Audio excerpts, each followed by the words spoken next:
Hello, dear friends of ImproveNation. A beautiful day to you all, and may we all strive for a life of greatness. Today we're embarking on a journey of self-discovery and self-improvement. A journey that requires us to turn our gaze inward, to examine our strengths and confront our weaknesses. It's about transcending our limitations and becoming the best versions of ourselves.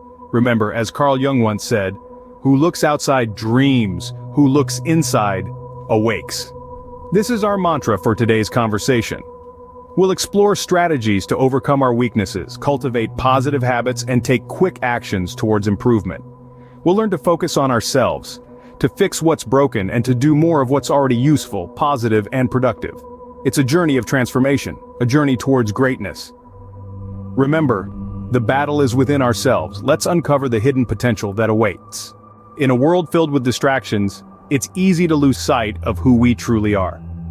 So let's take a moment to step back, to refocus, and to remember why self-focus is so crucial. Imagine a ship sailing in the vast ocean.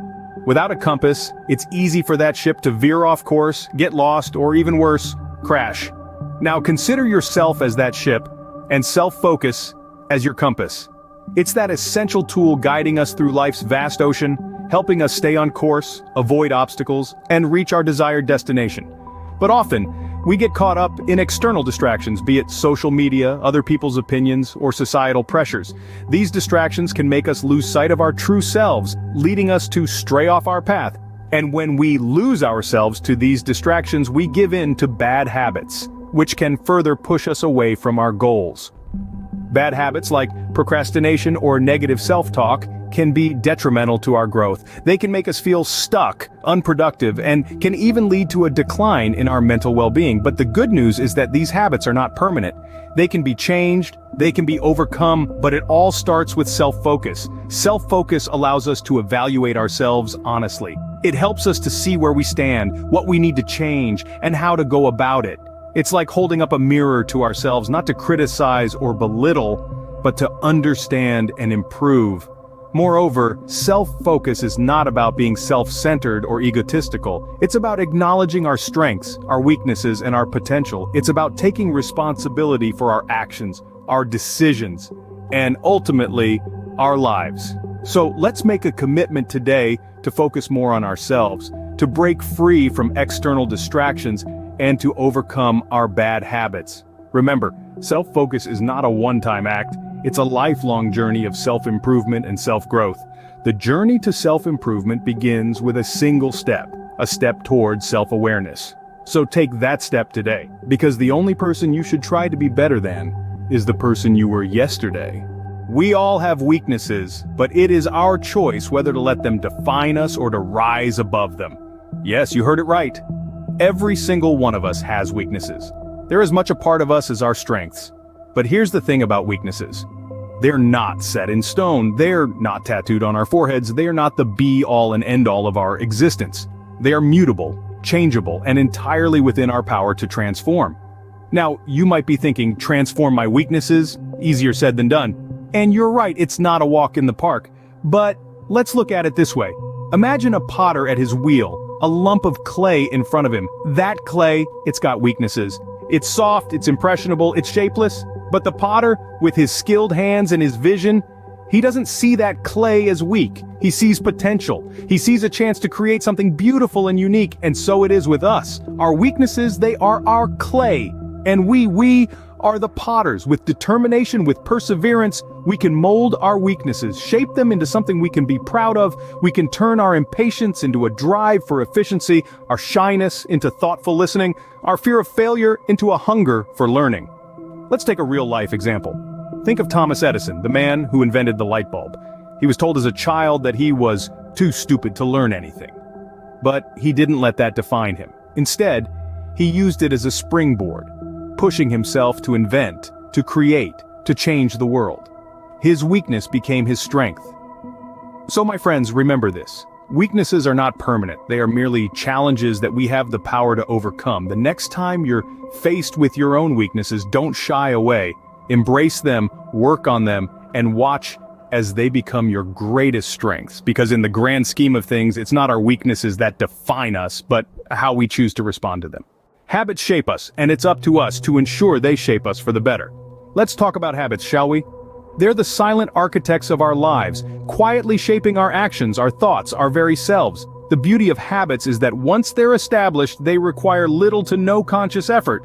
It's like setting your life on autopilot, but in a good way. It's like planting a seed and watching it grow into a majestic tree.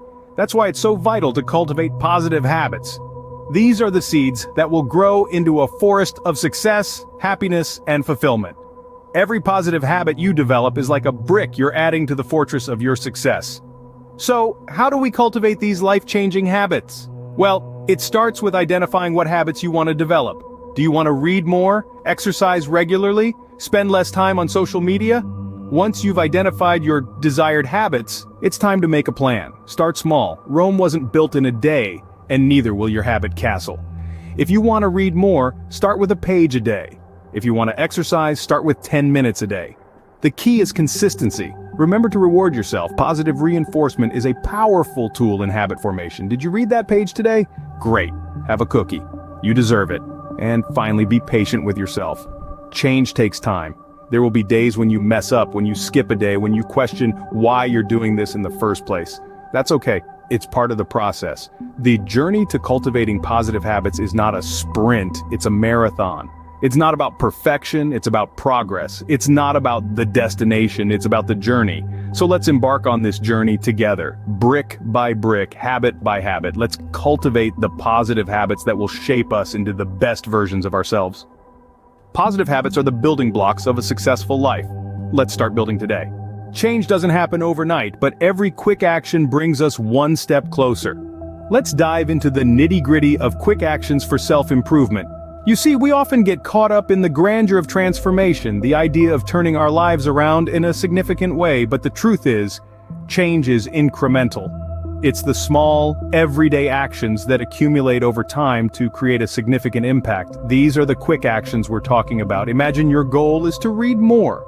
Instead of setting a daunting goal like reading 100 books a year, begin with a quick action. Read for 10 minutes a day. It's manageable, it's doable, and it's a quick action that will gradually lead you to your larger goal. Or perhaps you want to foster positivity. A quick action could be to start each day by writing down 3 things you're grateful for.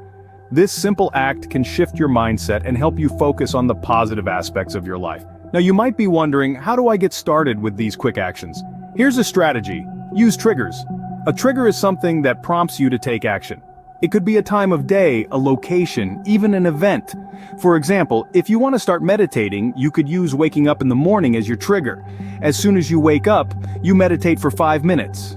Simple, right? Remember, the key is consistency.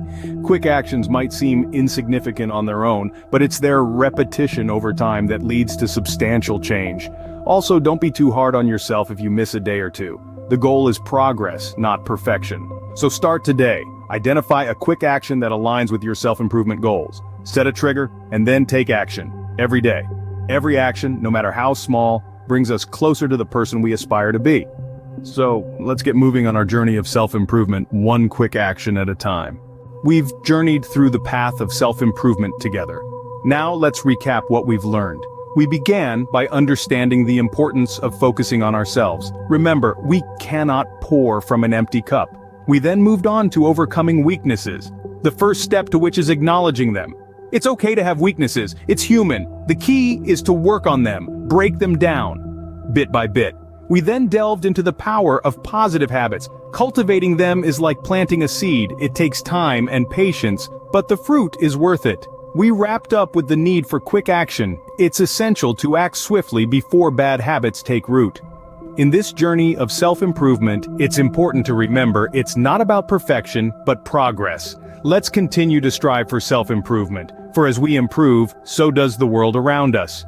Thank you for being part of ImproveNation.